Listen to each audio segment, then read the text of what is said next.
उत्तर प्रदेश के सुल्तानपुर जिले में हुए मंगेश यादव के एनकाउंटर को लेकर सपा और बीजेपी आमने सामने हैं। अब बहुजन समाज पार्टी सुप्रीमो मायावती ने भी इस मामले को लेकर बयान दिया। उन्होंने कहा कि सुल्तानपुर एनकाउंटर को लेकर बीजेपी और सपा में कानून व्यवस्था को लेकर आरोप प्रत्यारोप लगाए जा रहे हैं और अपराधी की जाति के नाम पर जबरदस्ती की राजनीति की जा रही है, जबकि इस मामले में दोनों चोर मौसेरे भाई जैसे हैं। बहुजन समाज पार्टी सुप्रीमो मायावती ने एक्स पर लिखा कि सपा सरकार में तो बीजेपी की तरह ही कानून व्यवस्था का बुरा हाल था।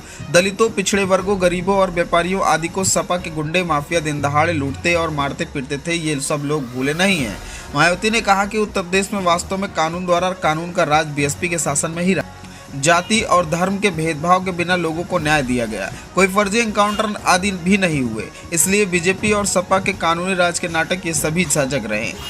दरअसल बीते 28 अगस्त को सुल्तानपुर के भारत ज्वेलर्स में 2 करोड़ की डकैती हुई थी। इस घटना में पुलिस ने मंगेश यादव को आरोपी बनाया था, जिस पर 1 लाख का इनाम घोषित किया था। 6 सितंबर को उत्तर प्रदेश के एसटीएफ के साथ मुठभेड़ में मंगेश यादव मारा। सुल्तानपुर में हुए मंगेश यादव एनकाउंटर पर सपा मुखिया अखिलेश यादव ने सवाल उठाते हुए कहा था कि सवाल यह है कि लुटेरों से लूट का माल किसने लूट लिया। जब सब पकड़े गए तो सोना किसके खजाने में जाकर जमा हो गया। कहीं ऐसा तो नहीं कि लुटेरे बनकर गए वो किसी के प्रतिनिधि थे। सवाल गंभीर है। वहीं अखिलेश के बयान पर उत्तर प्रदेश के मुख्यमंत्री योगी आदित्यनाथ ने पलटवार किया। सीएम योगी ने कहा, जो लोग डकैत के एनकाउंटर पर सवाल उठा रहे हैं, अगर डकैत दुकान में मौजूद ग्राहकों को एक तरफ करके गोली मार देते तो क्या समाजवादी पार्टी उनकी जान को वापस कर पाती। उन्होंने कहा कि जब कोई माफिया या डकैत पुलिस मुठभेड़ में मारा जाता है तो ऐसा लगता है कि जैसे पुलिस ने इनकी दुखती रग पर उंगली रख दी हो। ये चिल्लाने लगते हैं।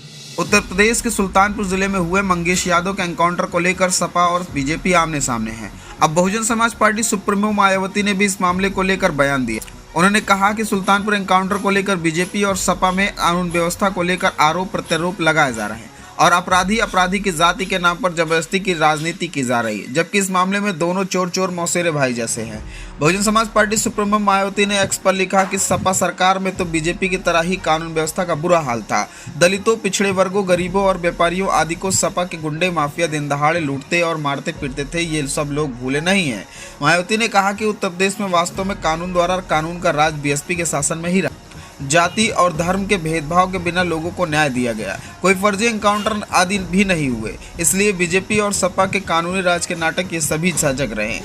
दरअसल बीते 28 अगस्त को सुल्तानपुर के भारत ज्वेलर्स में 2 करोड़ की डकैती हुई थी। इस घटना में पुलिस ने मंगेश यादव को आरोपी बनाया था, जिस पर 1 लाख का इनाम घोषित किया था। 6 सितंबर को उत्तर प्रदेश के एसटीएफ के साथ मुठभेड़ में मंगेश यादव मारा। सुल्तानपुर में हुए मंगेश यादव एनकाउंटर पर सपा मुखिया अखिलेश यादव ने सवाल उठाते हुए कहा था कि सवाल यह है कि लुटेरों से लूट का माल किसने लूट लिया। जब सब पकड़े गए तो सोना किसके खजाने में जाकर जमा हो गया। कहीं ऐसा तो नहीं कि लुटेरे बनकर गए वो किसी के प्रतिनिधि थे। सवाल गंभीर है। वहीं अखिलेश के बयान पर उत्तर प्रदेश के मुख्यमंत्री योगी आदित्यनाथ ने पलटवार किया। सीएम योगी ने कहा, जो लोग डकैत के एनकाउंटर पर सवाल उठा रहे हैं, अगर डकैत दुकान में मौजूद ग्राहकों को एक तरफ करके गोली मार देते तो क्या समाजवादी पार्टी उनकी जान को वापस कर पाती। उन्होंने कहा कि जब कोई माफिया या डकैत पुलिस मुठभेड़ में मारा जाता है तो ऐसा लगता है कि जैसे पुलिस ने इनकी दुखती रग पर उंगली रख दी हो। ये चिल्लाने लगते हैं।